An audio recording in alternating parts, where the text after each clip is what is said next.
नमस्कार, मैं हूं नारायण शर्मा और आप देख रहे हैं AINS न्यूज 24 चैनल। अब खबरें विस्तार से। देवभोग नगर पंचायत के सीएमओ कक्ष में इंजीनियर और अकाउंटेंट के बीच जमकर हुई मारपीट का वीडियो इन दिनों खासा चर्चा में है।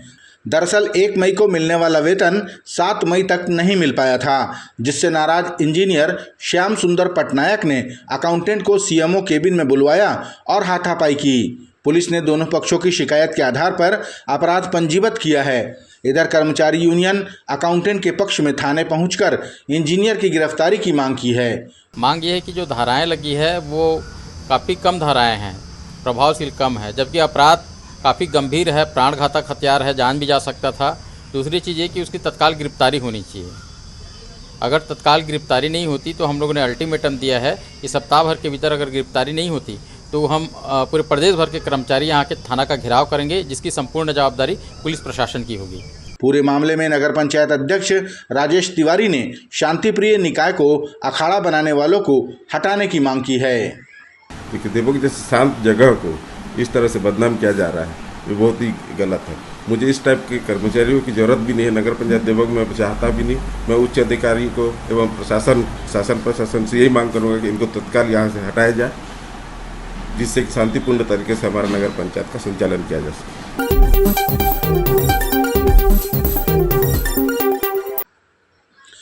राजधानी रायपुर में चाकूबाजी का सिलसिला थमने का नाम नहीं ले रहा है। अब इसका शिकार एक वकील भी हो गया। रायपुर के राजा तालाब क्षेत्र में रहने वाले अधिवक्ता रमीज खान को आरोपी फजल खान और उसके कुछ नशेड़ी दोस्तों ने चाकू मारकर घायल कर दिया। प्राप्त जानकारी के अनुसार ये वारदात आरोपियों ने पुरानी रंजिश के चलते की। अधिवक्ता संघ के सदस्यों ने थाने पहुंचकर आरोपियों की गिरफ्तारी जल्द करने की मांग की। इधर पूरे मामले में डीसीपी तारकेश्वर पटेल ने बताया कि पीड़ित की निशानदेही पर कुछ युवकों को गिरफ्तार कर उनसे पूछताछ की जा रही है। मुख्य आरोपी की तलाश तेज कर दी गई है। सिविल लाइन थाना क्षेत्र का मामला है। सिविल लाइन थाना क्षेत्र के राजा तालाब एरिया में कल रात में लगभग 8:30 बजे की घटना है। इसमें पीड़ित रजीउद्दीन खान को एक फजल खान एवं अन्य आरोपियों के द्वारा इसके साथ में प्राणघातक हमला किया गया है और इसमें अपराध पंजीबद्ध कर लिया गया है। और अपराध पंजीबद्ध करने के बाद से आरोपियों की और संदेहियों की धरपकड़ की कार्रवाई जारी है। इसमें 3-4 जो हैं जिनके नाम सामने आए थे उनको अभिरक्षा में लेकर पूछताछ किया जा रहा है। जो अन्य आरोपी हैं उनके पीछे भी टीम लगी हुई है, क्राइम ब्रांच की और थाने की टीम लगी है और जल्दी इसमें गिरफ्तारी की कार्रवाई की जाएगी। रायपुर उत्तर के विधायक पुरंदर मिश्रा ने कहा कि कांग्रेस मुक्त भारत भारतीय जनता पार्टी का एजेंडा है, वो तो होकर ही रहेगा। उन्होंने कहा कि कांग्रेस वाले आपस में ही लड़कर अपने आप को मुक्त करा लेंगे। विधायक मिश्रा ने यह भी कहा कि छत्तीसगढ़ में प्रदेश अध्यक्ष दीपक बैज का कार्यकाल खत्म होने वाला है, उसके बाद कई दावेदार हैं। स्वयं दीपक बैज भी अध्यक्ष बने रहना चाहते हैं। देखिए, मैं तो आपके माध्यम से कई बार बोल चुका हूं कि ये लोग बड़ी बड़ी बात करते हैं। कांग्रेस पार्टी में कोई एकता नहीं है, आपस की लड़ाई में सर फुटबॉल हो रहा है।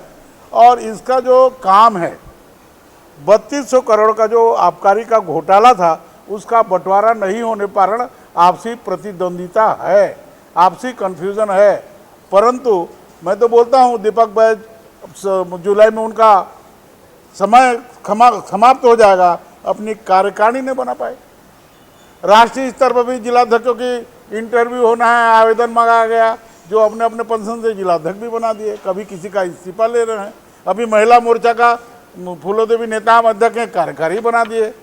और मैं कभी टीवी देख रहा था कल, अमरजीत भगत बोलते हैं मैं अध्यक्ष बनना चाहता हूँ, TS बाबा बोलते हैं मैं अध्यक्ष बनना चाहता हूँ, बैज जी बोलते हैं मैं रहना चाहता हूँ। तो भैया आपस में तय कर लो, छत्तीसगढ़ के जनता को गुमराह नहीं करो। वैसे भी आपका भारत से कांग्रेस मुक्त होना ये तय है, क्योंकि हमारे पार्टी का एजेंडा है। हम चाहते हैं कि भारत में कांग्रेस मुक्त हो और सनातन का राज चले। और आपने देख लिया, छत्तीसगढ़ में तो देखा ही था, पंच से पार्लियामेंट तक हम ही लोग हैं। अभी पश्चिम बंगाल ने, पंडिचेरी ने, असम ने ये भी बता दिया कि कांग्रेस का कोई औकात नहीं है।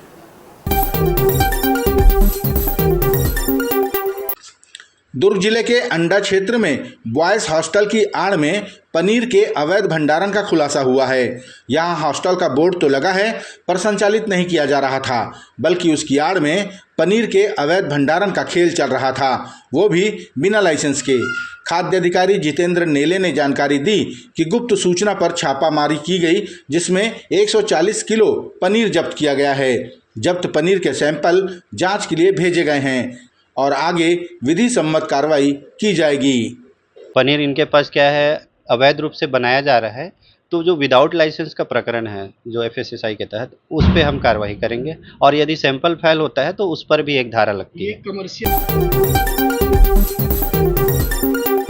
मुख्यमंत्री कन्या विवाह योजना के अंतर्गत सूरजपुर में 100 जोड़ों का विधि विधान से विवाह संपन्न कराया गया। इस मौके पर महिला बाल विकास विभाग की मंत्री लक्ष्मी रजवाड़े ने वर वधू को आशीर्वाद प्रदान किया और उनके उज्जवल भविष्य की कामना की। उन्होंने उपस्थित जनसमूह को संबोधित करते हुए कहा कि मुख्यमंत्री कन्या विवाह योजना जरूरतमंद परिवारों के लिए बहुत बड़ा सहारा साबित हो रही है। इस दौरान वन विकास निगम के अध्यक्ष राम सेवक पैकरा और विधायक भूलन सिंह मरावी समेत क्षेत्र की जनता बड़ी संख्या में उपस्थित थी। प्रदेश में चल रहे सुशासन तिहार को लेकर उप मुख्यमंत्री विजय शर्मा ने कहा कि सुशासन तिहार को लेकर जनता में भारी उत्साह देखने को मिल रहा है, क्योंकि एक ही स्थान पर सभी विभागों से संबंधित समस्याओं का निराकरण सुनिश्चित किया जा रहा है। उन्होंने कहा कि हमारी सरकार का उद्देश्य है कि जनता को सरकार तक आना न पड़े, सरकार उन तक पहुँचे।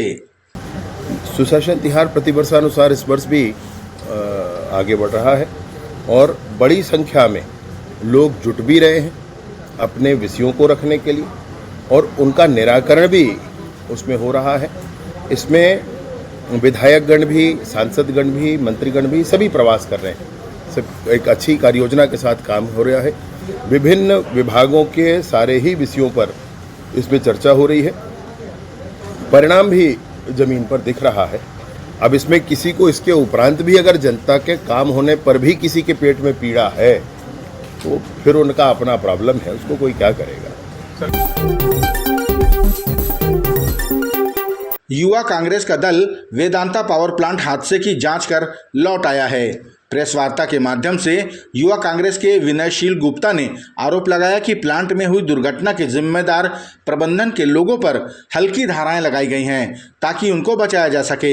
विनयशील गुप्ता ने यह भी कहा कि प्लांट में सुरक्षा के दृष्टिकोण से मजदूरों को कोई सुविधा नहीं दी गई थी, जिसके लिए भी प्रबंधन जिम्मेदार है। युवा कांग्रेस के पदाधिकारियों ने कहा कि अगर मृतक परिवारों को उचित न्याय नहीं मिलेगा तो वे इसे लेकर बड़ा आंदोलन करेंगे। युवा कांग्रेस की जांच दल की टीम ये मांग करती है कि सबसे पहले जो FIR हुई है उसे सार्वजनिक किया जाए। FIR में जिन लोगों का नाम है, वेदांता पावर प्लांट के मालिक अनिल अग्रवाल सहित अन्य सभी लोगों को छत्तीसगढ़ शक्ति थाने, डबरा थाने तक बुलाया जाए और वहाँ उनके ऊपर कार्रवाई की जाए। जो धाराएं लगाई गई हैं वो जांच के बाद ठीक से लगाई जाए ताकि मुचलके पे न छोड़े जाएं। जो मजदूर हैं जिनकी मृत्यु हुई, हम मांग करते हैं कि उनके परिवारों के बीमा और अन्य राशि का जो प्रावधान है उसको पूरा किया जाए। सारे मजदूर कॉन्ट्रैक्ट पर रखे गए थे, इसलिए उन सबको पक्की नौकरी दी जाए और इस मामले में छत्तीसगढ़ की विष्णुदेव साय सरकार सभी पावर प्लांटों का सेफ्टी ऑडिट करा के उसकी रिपोर्ट सार्वजनिक करे। यदि वो ऐसा नहीं करते हैं तो युवा कांग्रेस इस मामले को बड़ा करेगी और शक्ति जिले से प्रदर्शन शुरू करके पूरे छत्तीसगढ़ में प्रदर्शन करके जो मृतक परिवार हैं और जो मजदूर हैं उनके न्याय की लड़ाई लड़ेगी। बैगा आदिवासी परिवारों की हालत इतनी खराब हो चली है कि वे गरीबी के चलते अपने नाबालिग बच्चों को मजदूरी कराने पर मजबूर हो रहे हैं, लेकिन ये अपराध है। नाबालिग बच्चों की सही जगह है स्कूल, खेल का मैदान और उनका भविष्य निर्माण, जो हो नहीं पा रहा है। कवर्धा पुलिस ने सूचना मिलने पर 13 नाबालिग बच्चों को सुरक्षित रेस्क्यू किया और 8 आरोपियों को गिरफ्तार किया। अब इस मामले में बच्चों की खरीद फरोख्त की बात भी सामने आ रही है। बच्चों को उनके गांव से दूर ले जाकर उनसे मजदूरी कराई जाती रही। करीब अभी हमारे द्वारा 5-6 बच्चों को रेस्क्यू किया गया है, जो इनके माँ बाप की सहमति से इनको कुछ पैसों की लालच में 1 साल के लिए बॉन्डेड कर दिया गया था। और ये सारे बच्चे बैगा बच्चे हैं और सुदूर जंगल के बच्चे हैं। इनको मैदानी क्षेत्र में गाय चराने के लिए, अन्य घरेलू काम के लिए रखा गया था। सारे बच्चे 10 से 12 साल के बच्चे हैं। क्या लगता है सर कि और भी इनकी संख्या बढ़ सकती है? हाँ, ये अभी तो शिकायत में जो बच्चे थे वो हमारे द्वारा बरामद कर लिए गए हैं। अभी हम FIR कर रहे हैं। इसके बाद जो भी और बच्चे होंगे इस प्रकार के, उन पर सब पर कार्रवाई करेंगे। हम सारे बच्चों को बरामद करेंगे। गरियाबंद जिले के मैनपुर ब्लॉक में एक गांव ऐसा भी है जो कभी नक्सली दहशत के चलते विकास से कोसों दूर रहा। वहां न सड़क पहुंच पाई, न ही बिजली, और तो और शुद्ध पेयजल भी नहीं पहुंचा। जाहिर है जब ये सब नहीं पहुंचा तो ब्लॉक स्तर के अधिकारी कैसे पहुंचते। लेकिन अब ये गांव डूमर घाट भी नक्सल मुक्त है। यहाँ कांग्रेस के विधायक जनक ध्रुव पहली बार पहुंचे, वो भी मोटरसाइकिल से। उन्होंने चौपाल लगाकर ग्रामीणों की समस्याएं सुनी और उन्हें दूर करने का आश्वासन दिया। विधायक ने बताया कि यहाँ सिर्फ घोषणाएं हुई थीं, कोई काम कभी नहीं हुआ। देखेंगे 2016 में माननीय वर्तमान में जो हमारे ये अभी रमन सिंह जो हमारे विधानसभा के अध्यक्ष हैं, पूर्व में जब ये छत्तीसगढ़ के मुख्यमंत्री थे तो 2016 मई में यहाँ पे घोषणा किए थे कि त्वरित इस डूमर घाट में बिजली की आपूर्ति की जाएगी। लेकिन आज पर्यंत तक यहाँ बिजली की समस्या जो कतब बनी, अंधेरे में जीने के लिए मजबूर है। सौर ऊर्जा लगाया गया है, लेकिन महज घंटे 2 घंटे का साथी रहता है, उसके बाद अंधेरे में डूबा रहता है। सबसे ज़्यादा अगर समस्या है यहाँ के लोगों का, तो राशन लाने के लिए 6 किलोमीटर पहाड़ी से नदी नाला से क्रॉस करके जाना पड़ता है। यहाँ की भी व्यवस्था बरसात के दिनों में यहाँ पे खाद्य विभाग की अधिकारियों को भी 3 महीना कम से कम बरसात के दिनों में स्टॉक रखनी चाहिए ताकि लोगों को आने जाने से सुविधा हो।